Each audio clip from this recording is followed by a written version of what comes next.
February 3rd, 1959, a cold winter night in the Midwest, three of rock and roll's rising stars, Buddy Holly, Ritchie Valens, and the Big Bopper, board a small plane in Clear Lake, Iowa, destined for Fargo, North Dakota. They would never arrive. This is the story of that fateful flight that would become known as the day the music died. Welcome back to Aero Exploration and another installment of This Week in Aviation History. I'm your host, Jim, and today we're going to talk about that fateful flight that claimed the lives of three of rock and roll's rising stars. At the time, rock and roll was sweeping America, and Buddy Holly was at the forefront of that movement.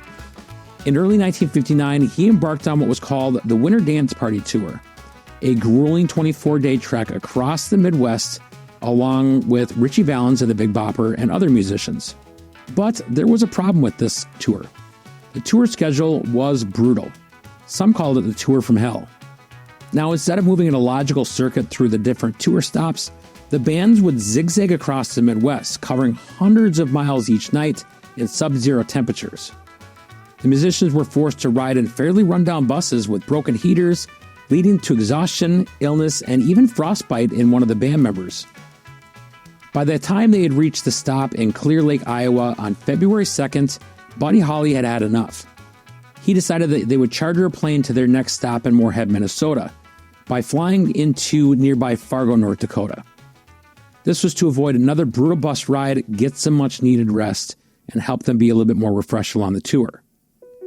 But what should have been a short and simple flight would soon turn into tragedy. The plane that Buddy Holly had chartered was a 1945 Beechcraft Bonanza operated by Dwyer Flying Services. Each passenger on the flight paid $36, and the pilot was 24-year-old Roger Peterson, a young but experienced pilot with over 700 hours of flying experience. He began flying when he was just 17 years old. Peterson was also a flight instructor, but the one critical detail here is that he was not an instrument-rated pilot, meaning that he wasn't officially qualified to fly in poor visibility. Now, originally, Buddy Holly and his bandmates Waylon Jennings and Tommy Alsop were supposed to be the ones on board that flight. But fate would intervene, and Ritchie Valens would win a seat through a toss of a coin with Alsop, and the Big Bopper, sick with the flu, had convinced Jennings to swap places with him. A last-minute change that saved Jennings' life, but left him with a haunting memory. When Buddy Holly had heard that Jennings gave up his seat on the flight, he jokingly said to him, "Well, I hope your damn bus freezes up." To which Jennings replied, "Well, I hope your old plane crashes." It was meant as dark humor, but it would haunt Jennings for the rest of his life. Now onto the flight itself.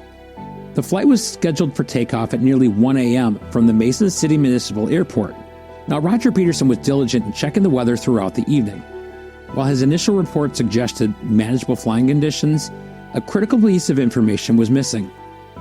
Flash weather bulletins had been issued warning of deteriorating visibility, strong winds, and icing conditions. This is information that Peterson would never receive. Peterson's checks of the weather began as early as 5:30 that evening and continued all the way up until the time of the flight. As he prepared for departure, he checked the weather one last time and was not informed of the flash bulletins. At 12:55 a.m., the plane took off. The plane's owner, Hubert Dwyer, had watched the plane climb into the night sky. He had been on site and had actually been part of one of the weather briefings with Peterson earlier. As the plane departed and he watched the tail light of the aircraft, he noted that as it reached about 100 feet, it began making a left-hand turn. Then the light began to descend until it vanished. At that point, Dwyer attempted to contact Peterson by radio several times with no response. The next morning, Dwyer and other searchers would go looking for the aircraft, and the aircraft wreckage was discovered the next morning near Frozen Field in Iowa, just 6 miles from the airport. Indications were that the plane's right wing swiped across the ground before a nose first impact into the ground. There were no survivors from the crash. In the coming months, an investigation would take place. Investigators determined that Roger Peterson likely experienced spatial disorientation, one of the most dangerous challenges pilots flying at night in poor visibility can face. The rural landscape would provide little or no ground lighting for Peterson to reference, or other reference points, creating a black hole effect that could easily disorient any pilot. Making matters worse was that the Bonanza itself was equipped with an older Sperry F3 gyroscope, which presented pitch information opposite to what we'd expect today in modern artificial horizon instruments.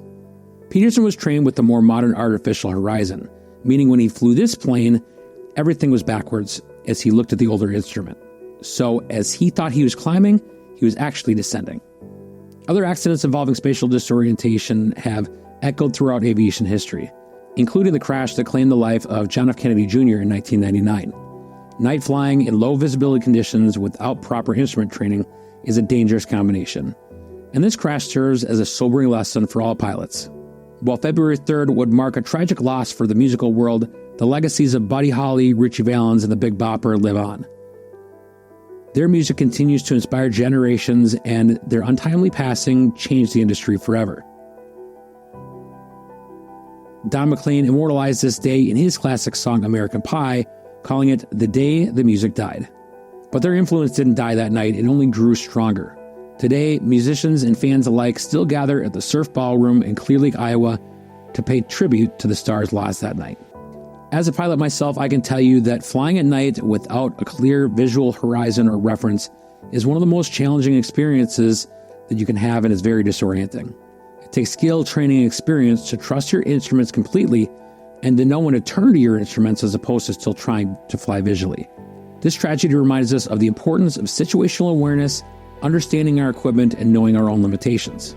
The story of Buddy Holly, Ritchie Valens, and the Big Bopper is more than just a tragedy. It's a moment in history that reminds us how fleeting life can be. Their music, their legacy, and their impact on aviation safety will never be forgotten. Thanks so much for watching This Week in Aviation History right here on Aero Exploration. If you found this story interesting, please like, subscribe, and hit the bell for more aviation stories.